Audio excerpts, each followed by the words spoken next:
Hello class. कक्षा 12वीं के भौतिकी में आप सभी का स्वागत है। आज हम लोग देखने वाले हैं दूरदर्शी के बारे में। तो सबसे पहले इसकी परिभाषा देखते हैं कि दूरदर्शी होता क्या है। तो यह एक प्रकाशिक यंत्र होता है जिसकी सहायता से दूर की वस्तुओं को देखकर उनका अध्ययन किया जाता है। नाम से ही स्पष्ट है, दूरदर्शी अर्थात दूर स्थित वस्तु का हमें दर्शन कराने वाला। तो इस प्रकार इसे परिभाषित करें तो यह एक प्रकार का प्रकाशिक यंत्र होता है जिसकी सहायता से दूर स्थित वस्तुओं को आसानी से देखा जा सकता है तथा उनका अध्ययन किया जा सकता है। दूरदर्शी दो प्रकार के होते हैं। एक होता है परावर्तक दूरदर्शी और दूसरा होता है अपवर्तक दूरदर्शी, है ना। पर तो इन दोनों में मुख्य अंतर क्या है तो देख लीजिए। परावर्तक दूरदर्शी में अभिदृश्यक के रूप में दर्पण का प्रयोग किया जाता है, जबकि अपवर्तक दूरदर्शी में अभिदृश्यक के रूप में लेंस का प्रयोग किया जाता है। ठीक है। परावर्तक मतलब परावर्तन की घटना किसमें होती है, जाहिर सी बात है दर्पण में होती है, तथा अपवर्तन की घटना किसमें होती है, लेंस में होती है। ठीक है। तो हम पढ़ने वाले हैं अपवर्तक दूरदर्शी के प्रकारों के बारे में। तो अपवर्तक दूरदर्शी मुख्यतः दो प्रकार से होते हैं। एक है खगोलीय दूरदर्शी और दूसरा है पार्थिव दूरदर्शी। तो खगोलीय दूरदर्शी नाम से ही स्पष्ट है, खगोलीय मतलब आकाशीय पिंड। ठीक है। और पार्थिव मतलब पृथ्वी पर स्थित पिंड। ठीक है। तो देखते हैं खगोलीय दूरदर्शी, इसकी सहायता से आकाशीय पिंडों को देखा जाता है। इसमें वस्तु का अंतिम प्रतिबिंब सदैव क्या है, उल्टा बनता है। और पार्थिव दूरदर्शी, तो इसकी सहायता से पृथ्वी पर स्थित दूर की वस्तुओं को देखा जाता है। इसमें वस्तु का अंतिम प्रतिबिंब क्या है, सीधा बनता है। देखिए, जब पृथ्वी पर स्थित वस्तु का प्रतिबिंब सीधा उल्टा बने तो वो किस काम की, इसलिए क्या है, पार्थिव दूरदर्शी में क्या है, जो पृथ्वी पर स्थित दूर की वस्तुओं को देखने के लिए किया जाता है, तथा खगोलीय दूरदर्शी का इस प्रयोग क्या है, आकाशीय पिंडों को देखने के लिए किया जाता है। खगोलीय दूरदर्शी में क्या है, अंतिम प्रतिबिंब उल्टा बनता है। इसी के निराकरण के लिए गैलीलियो ने दूरदर्शी निकाला, जिसे गैलीलियो दूरदर्शी कहते हैं। ठीक है। तो अब हम सबसे पहले क्या है, खगोलीय दूरदर्शी या आकाशीय दूरदर्शी के बारे में जानते हैं। खगोलीय दूरदर्शी को जानने से पहले सबसे पहले हम लोग दूरदर्शी की आवर्धन क्षमता को जान लेते हैं। तो दूरदर्शी की आवर्धन क्षमता कितनी होती है? दूरदर्शी की जो आवर्धन क्षमता होती है वह होती है अंतिम प्रतिबिंब द्वारा निर्मित दर्शन कोण और वस्तु द्वारा निर्मित दर्शन कोण के अनुपात को दूरदर्शी की आवर्धन क्षमता कहते हैं। तो देखिए, आवर्धन क्षमता सूत्र के रूप में हो जाएगा अंतिम प्रतिबिंब द्वारा निर्मित दर्शन कोण अपान वस्तु द्वारा निर्मित दर्शन कोण। तो इस प्रकार दूरदर्शी की आवर्धन क्षमता होती है। तो एग्जाम में आप लोगों को पूछा जाएगा कि खगोलीय दूरदर्शी या आकाशीय दूरदर्शी को निम्न बिंदुओं पर समझाइए। प्रतिबिंब का बनना, आवर्धन क्षमता तथा दो उसकी अलग अलग स्थिति तथा किस प्रकार उसकी आवर्धन क्षमता को बढ़ाया जा सकता है।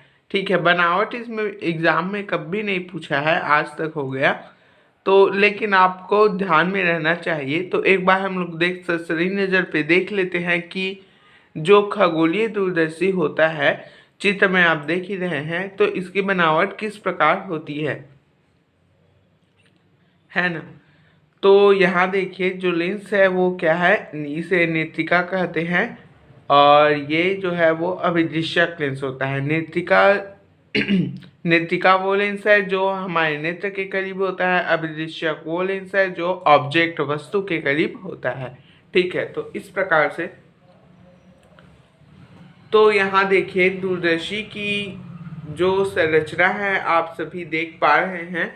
ये खगोलीय दूरदर्शी की है। इसमें धातु की एक लंबी नली लगी होती है जिसके एक सिरे पर क्या है, उत्तल लेंस लगा होता है। यह लेंस वस्तु की ओर होता है, इस कारण से क्या कहते हैं, अभिदृश्यक कहते हैं।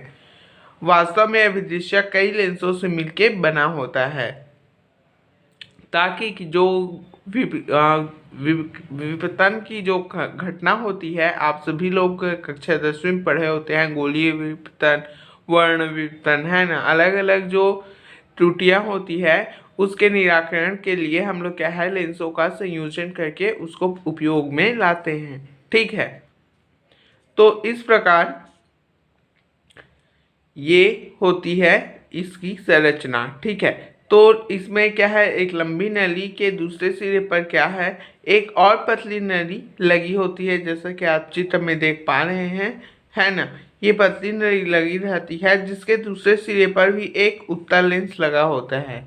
ठीक है, ये है उत्तल लेंस। इसे क्या कहते हैं, नेत्रिका कहते हैं। क्यों कहते हैं, आपने जाना कि ये नेत्र के करीब होता है। ठीक, यह भी क्या है, कई लेंसों से मिलके बना होता है। ऐसा क्यों, ऐसा इसलिए क्योंकि जो विपतन की जो घटना होती है लेंसों के संयोजन के, वो घटना क्या होती है, वो त्रुटि का निराकरण हो जाता है।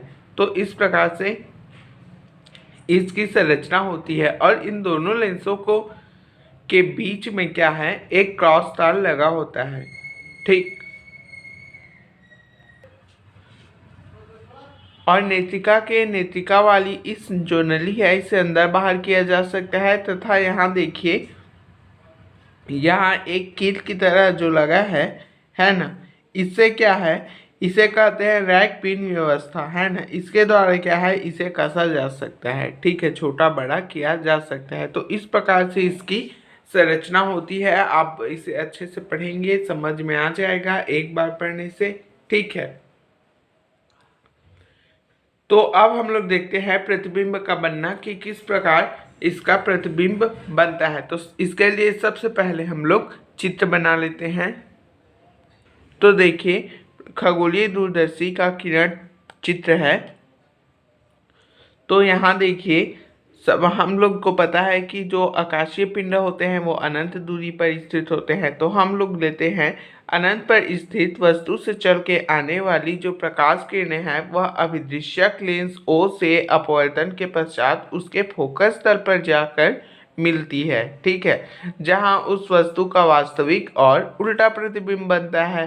ठीक, ये हो गया हमारा पहला टर्म। पहले टर्म में हमें क्या करना है, अनंत पर स्थित वस्तु से चलकर आने वाली समांतर प्रकाश किरणें अभिदृश्यक ओस लेंस से अपवर्तन के पश्चात उसके फोकस तल पे जाके मिलती है, जहां वस्तु का वास्तविक और उल्टा प्रतिबिंब बनता है। उल्टा प्रतिबिंब ए डेज बी डेज बनता है। अब नेत्रिका ई के दूरी को इस प्रकार संयोजित करते हैं कि प्रतिबिंब ए डेज बी डेज नेत्रिका ई के प्रकाश केंद्र और फोकस के बीच बने। ठीक, हमने क्या कहा, हमने कहा कि नेत्रिका ई के दूरी को इस प्रकार संयोजित करते हैं कि प्रतिबिंब ए डेज बी डेज नेत्रिका ई के प्रकाश केंद्र और फोकस के बीच बने। तो इस स्थिति में ए डेज बी डेज नेत्रिका ई के लिए एक वस्तु का कार्य करता है जिसका अंतिम और आभासी प्रतिबिंब क्या है, पी क्यू, स्पष्ट दृष्टि की न्यूनतम दूरी पर बनता है, जो क्या है, वस्तु के सापेक्ष क्या है, उल्टा होता है। वस्तु असलियत में इधर है ए बी, जिसके सापेक्ष क्या है, ये उल्टा है। तो इस प्रकार से हमने प्रतिबिंब का बनना जाना। अब इसकी एक और स्थिति होती है, यदि जो प्रतिबिंब ए डेश बी डेश क्या है, नेत्रिका ई के फोकस पर है, तो नेत्रिका ई के फोकस पर है तो प्रतिबिंब कहाँ बनेगा, वस्तु का अंतिम प्रतिबिंब बनेगा, वह कहाँ बनेगा, अनंत दूरी पर बनेगा। ठीक है, ये हो गया स्थिति 2। तो इस प्रकार हमने प्रतिबिंब का बनना जाना है। इसे का नोटेशन बना लेंगे जैसा चित्र में वर्णन किया गया है। ठीक है। अब हम लोग देखेंगे आवर्धन क्षमता इसकी कैसी होती है। तो आवर्धन क्षमता जस्ट पहले की तरह अंतिम प्रतिबिंब द्वारा निर्मित दर्शन कोण तथा वस्तु द्वारा निर्मित दर्शन कोण के अनुपात को खगोलीय दूरदर्शी की आवर्धन क्षमता कहते हैं। सूत्र के रूप में आप लोग लिखेंगे अंतिम प्रतिबिंब द्वारा निर्मित दर्शन कोण तथा वस्तु द्वारा निर्मित दर्शन कोण। तो अंतिम प्रतिबिंब द्वारा निर्मित दर्शन कोण कौन सा है, यहाँ देखिए ये अंतिम प्रतिबिंब है, इसके द्वारा निर्मित दर्शन कोण कौन सा है, बीटा। और वस्तु द्वारा निर्मित दर्शन कोण, चूंकि वस्तु क्या है, अनंत पे है, तो इसलिए हम लोग जो दर्शन को वस्तु इसे मान लेते हैं और यहाँ पे जो कोण बनेगा वह संपूरकता नियम से ये वाला कोण को हम लोग लेते हैं। ठीक है, तो यहाँ पे लेंगे अल्फा। ठीक, तो इस प्रकार हमारे पास आवर्धन क्षमता m इज इक्वल टू आ जाएगा बीटा अपान अल्फा। ठीक है, beta m is equal to आ जाएगा हमारे पास बीटा अपान अल्फा। और आगे आप लोग को पता ही हो कि किस प्रकार हमने जैसे सूक्ष्मदर्शी के लिए सॉल्व किया था, ठीक उसी प्रकार से यहाँ भी देखिए अल्फा और बीटा के मान क्या होते हैं, बहुत कम होते हैं। और इस स्थिति में क्या है, हम लोग क्या लेते हैं, बीटा और अल्फा के जगह में 10 लेते हैं। अल्फा बीटा के जगह में 10 बीटा और अल्फा के जगह में 10 अल्फा। ठीक है, तो आवर्धन क्षमता हो जाता है m is equal to 10 beta upon 10 alpha. फिर हम लोग 10 बीटा का मान फॉर्मूला चित्र से निकालते हैं। तो चित्र में देखिए 10 बीटा का मान, तो बीटा का मान निकालने के लिए क्या होता है, ten theta is equal to लंब बटे आधार। तो लंब क्या हो गया, a डेश b डेश, आधार कितना हो गया, BE, है ना। इस प्रकार 10 बीटा का मान हो जाएगा a dash b dash upon b dash E। और इसी प्रकार 10 अल्फा का मान निकाले तो लंब कितना है, a डेश b डेश, और आधार कितना है, b डेश O। तो इस प्रकार हमारे पास आया 10 बीटा और 10 अल्फा का मान। आप देखिए स्क्रीन पे 10 बीटा और 10 अल्फा का मान आया a dash b dash upon E b dash, और 10 अल्फा का मान आया a dash b dash upon O b dash. दोनों के मान को हम समीकरण नंबर 1 में रखेंगे तो हमारे पास आ जाएगा m is equal to a dash b dash upon E b dash upon a dash b dash upon O b dash. तो a डेश b डेश और दोनों में है तो ऊपर नीचे दोनों क्या हो जाएगा, कैंसिल आउट हो जाएगा। तो इस प्रकार हमारे पास m इज इक्वल टू आया ओ B dash upon E B dash. ठीक है, तो ये आ गया हमारे पास आवर्धन क्षमता का फॉर्मूला। अब हम लोग को पता है ओ बी डेश क्या है, एफओ है, अभिदृश्यक की फोकस दूरी है। ठीक है, ओ बी डेश क्या है, अभिदृश्यक लेंस एफ ओ की फोकस दूरी है। यहाँ देखिए चित्र में ये जो वस्तु है वो क्या है, हमने पहले माना था जब अनंत पर स्थित वस्तु से चल कर आने वाली प्रकाश किरणें क्या है, अभिदृश्यक ओ से अपवर्तन के पश्चात उसके फोकस पर जाके मिलती है। तो यहाँ लेंस से लेके फोकस तक की दूरी को क्या कहते हैं, फोकस दूरी कहते हैं, जिसे हम लोग किसे दर्शाते हैं, एफ से दर्शाते हैं। चूंकि यह किस लेंस के लिए है, अभिदृश्यक लेंस ओ के लिए है, इसलिए हम लोग इसे लिए हैं एफ ओ। ठीक, तो हमने क्या लिखा, ओ बी डेश का जो मान हो जाएगा वह कितना हो जाएगा, एफ ओ हो जाएगा। ठीक है, और हमारे पास आया ई बी डेश। तो ई बी डेश क्या है, नेत्रिका ई, प्रतिबिंब ए डेश बी डेश नेत्रिका ई के लिए क्या है, वस्तु का कार्य करता है। तो लेंस से लेके वस्तु तक की दूरी को किससे दर्शाते हैं हम लोग, बोलिए u से। तो चूंकि ये नेत्रिका ई के लिए है तो इस में क्या होगा, ई। और चूंकि देखिए रीडिंग हम लोग ले रहे हैं इस डायरेक्शन में तो हम लेंगे यहाँ पे माइनस। तो इस प्रकार हमारे पास आया ई बी डेश का मान माइनस यू ई। तो दोनों मान को हम लोग समीकरण में रखेंगे m is equal to O B dash upon E B dash. तो हमारे पास आ जाएगा m is equal to F O upon minus U E, है ना। तो इस प्रकार से हमारे पास आवर्धन क्षमता का मान आया। अब इसकी दो अलग अलग स्थितियां होती हैं। पहली स्थिति है जब प्रतिबिंब क्या है, स्पष्ट दृष्टि की न्यूनतम दूरी पर बने, और दूसरी तो प्रतिबिंब, पहली स्थिति का पहला प्रतिबिंब आप लोग देखें, जब प्रतिबिंब स्पष्ट दृष्टि की न्यूनतम दूरी पर बने, तो मान लो नेत्रिका की जो फोकस दूरी है वह कितनी है, FE है। तब नेत्रिका के लिए U इज इक्वल टू क्या हो जाएगा, -UE, तथा प्रतिबिंब कहाँ बन रहा है, स्पष्ट दृष्टि की न्यूनतम दूरी, जिसे क्या है हम लोग D से लिखते दर्शाते हैं। तो जो प्रतिबिंब लेंस से लेके प्रतिबिंब तक की दूरी हो जाएगा V, उसका मान हो जाएगा -D। माइनस चिन्ह क्यों लिए हैं, चिन्ह परिपाटी से आप सभी को पता ही है, चिन्ह परिपाटी से हम लोग क्या है जो D लिए हैं वो हो जाएगा माइनस में। ठीक, अब लेंस सूत्र से आप लोग को पता ही है कि लेंस सूत्र का फॉर्मूला होता है 1/f is equal to 1/v minus 1/u। तो इसमें क्या है हम लोग मान को रखेंगे 1/f is equal to FE, focus FE हो जाएगा नेत्रिका लेंस के लिए, ठीक है, इज इक्वल टू V के जगह में -D और U के जगह में नेत्रिका के लिए UE। तो इस प्रकार हमारे पास आया ये मान। अब देखिए हम लोग क्या करेंगे, इसको सिंपली सॉल्व करेंगे तो ये माइनस माइनस क्या हो जाएगा, प्लस हो जाएगा। अब क्या है समीकरण 2 में हम लोग क्या है यहाँ से देखिए 1/D का क्या है 1/UE, ये वाला मान हम लोग यहाँ पे रख सकते हैं, ठीक है, 1/UE, या सिंपली हम लोग FO का ऊपर में मल्टीप्लाई कर सकते हैं, ठीक है, या सिंपली 1/UE का मान हम लोग यहाँ से निकाल सकते हैं।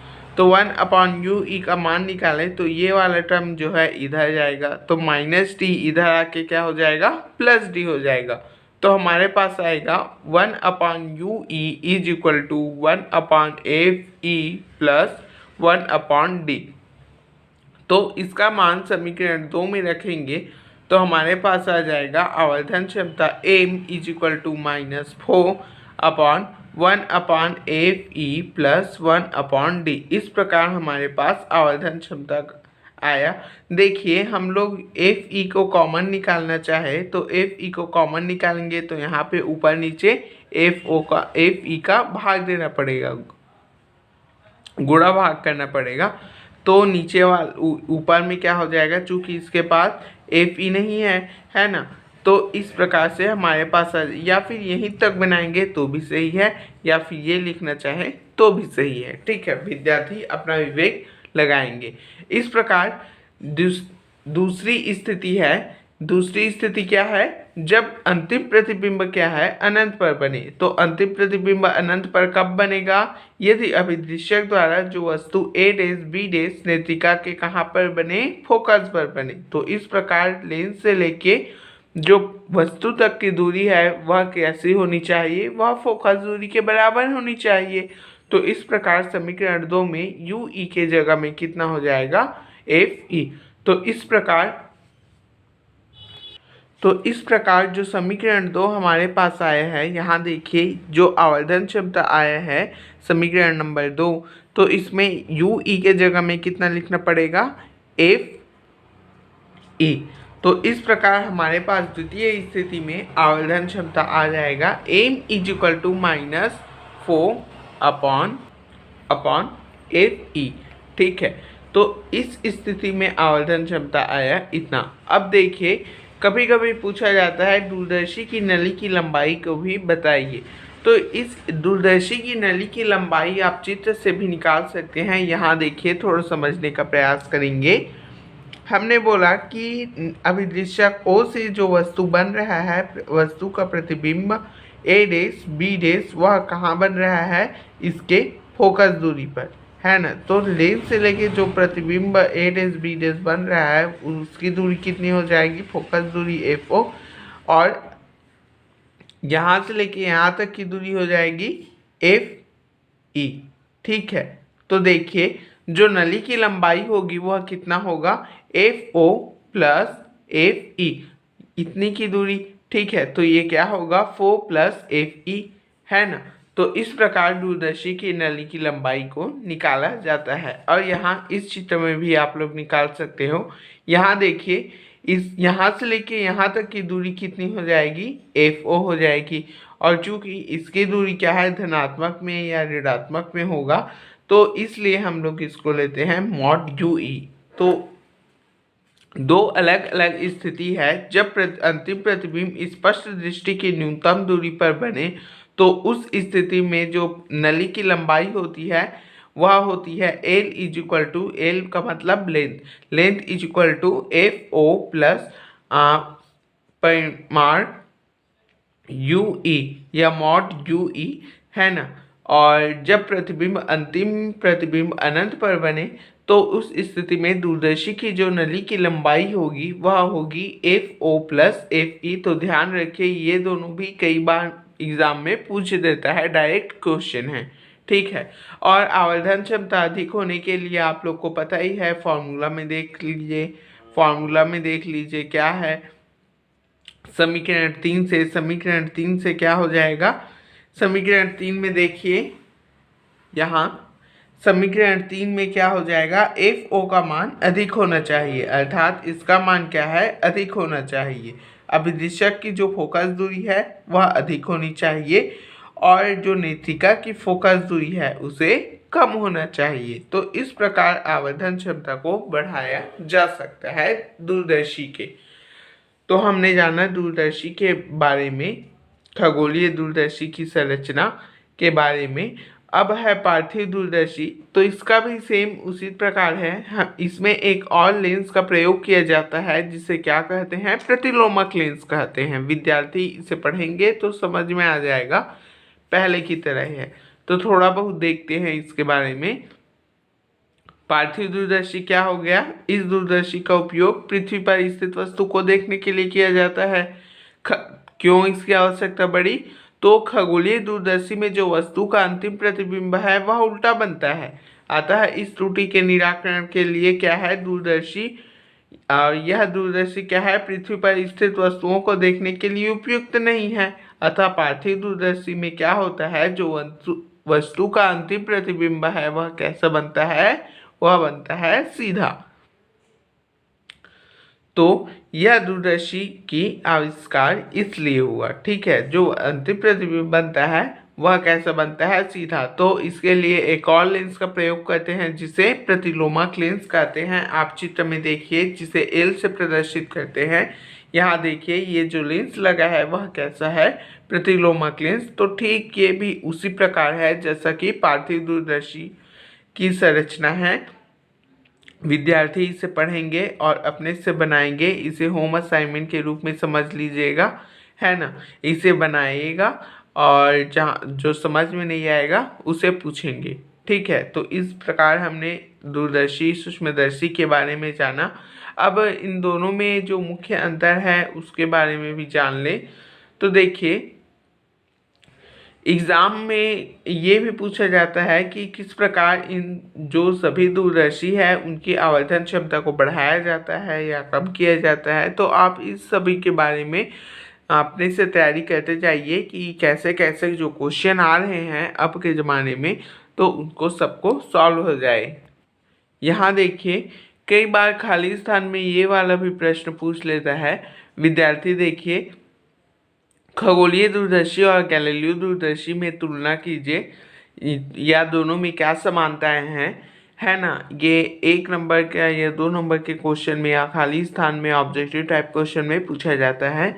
तो आप लोग इसे देख लीजिए, क्या होता है, दोनों का जो अंतिम प्रतिबिंब होता है अनंत पर बने, तो आवर्धन क्षमता कितनी होती है, समान होती है, ठीक है। और अभिदृश्य का जो मुख्य व्यास होता है वह नेत्रिका के मुख्य व्यास से अधिक होता है। ये दोनों में होता है, ठीक है। और होता है अभिदृश्य की फोकस दूरी नेत्रिका के फोकस दूरी से अधिक होती है, ठीक है। ये दोनों में होता है, खगोलीय में भी और गैलीलियो में भी। अब दोनों में मुख्य असमानताएं हैं, उसे देखिए। तो क्या होता है, तो देखिए, दोनों की जो नली की लंबाई है वह क्या है, इसकी खगोलीय दूरदर्शी में नली की लंबाई FO प्लस FE, जबकि इसमें नली की लंबाई है वह FO माइनस FE होता है। ठीक है।